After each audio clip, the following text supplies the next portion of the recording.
putting other anime abilities into the Hunter x Hunter Hatsu system. Some gonna be easy, some gonna be difficult. Let's get to it. If you need a brief reminder of what each category does, this chart does a very good job explaining it. This would take entirely too long if I did it myself, so pause the video if you have to. Let's start off with probably the most difficult one for me to do, Gojo from JJK. So basically, to give a brief rundown of his abilities, you have red, blue, and hollow purple, which are basically just emission techniques. Blue pulls, red repels, purple combines. Boom, you know, magnetism, easy. Think pain, almighty push, universal pull. Okay, all right. Now things get a little tricky. Is limitless. Now you can go the transmutation route where it mimics infinity, right? You can go that route. You can go manipulation where he's manipulating the space around him, making it so you will never technically touch him unless he wants you to touch him. So you can go with that route, or you can go the specialist route with the 6 eyes. It's really difficult. So if I had to really just put it all together, like I said before, red, blue, hollow, purple is basic emission. Easy. Now, do you make a manipulator to make it easier for him? So that really fits? Do you go enhancement where you can get the transmutation qualities and the emission qualities, or you just put it all in specialization? That's probably what I'm going to do.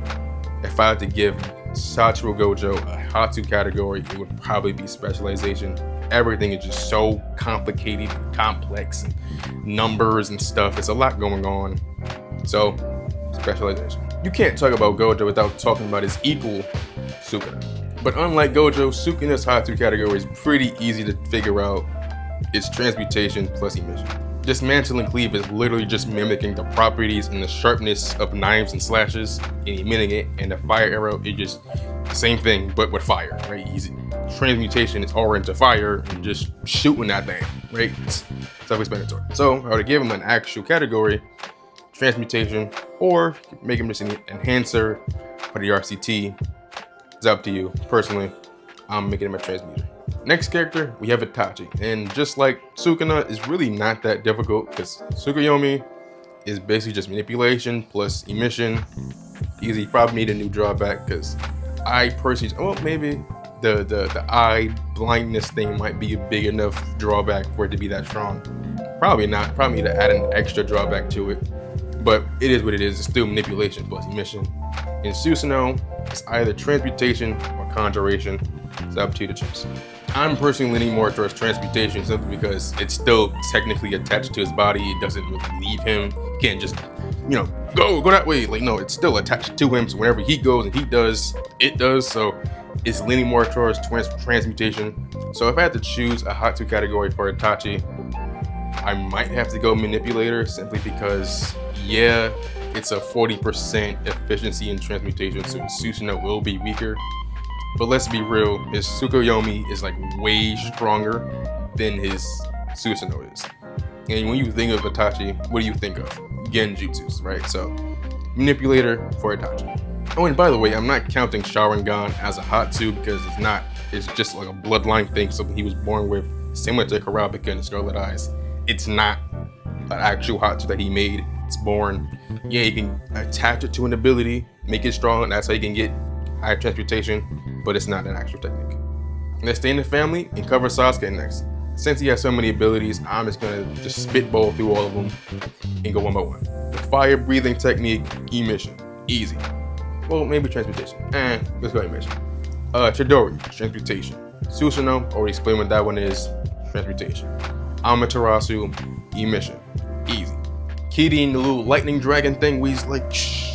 Yeah, that's emission. So if I had to give him a category, all of his most powerful abilities is emission. So if I were to give him one, I'm leaning more towards emission. But if you want more of a balance, make him enhancer. You can't talk about Sasuke without talking about his rival, Naruto. And he's pretty easy. He's an enhancer. Sage mode, Kurama mode, 6 paths mode. It's all enhancement. Rasengan is transmutation. And Rasen Shuriken is emission. Easy. Pretty much every single member of the Demon Slayer Corps are all enhancers. Yeah, pretty much everybody. The sword effects are not real, even though, why not? You know, like, is it really gonna hurt if Tanjiro has a fire sword? Like, is it really gonna hurt? No. That's a story for a different video. So point is, none of the visual effects are real, so it's literally just regular old sword techniques. Plus the Slayer mark also fits within enhancement. You're enhancing your abilities at the cost of something. Pretty easy. Demon Slayers. And the final character's video is Devil Jin. Is he an anime character? No. But it's my video. I'll do whatever I want. Get back to Devil Jin. Now, spoilers for Tekken 8. 3, 2, 1. He kind of combines with the Kazama powers and dies? Transforms? Sure, let's go with that. Into Angel Jin. And if you played the story of Tekken 8, yeah, it's a lot going on here.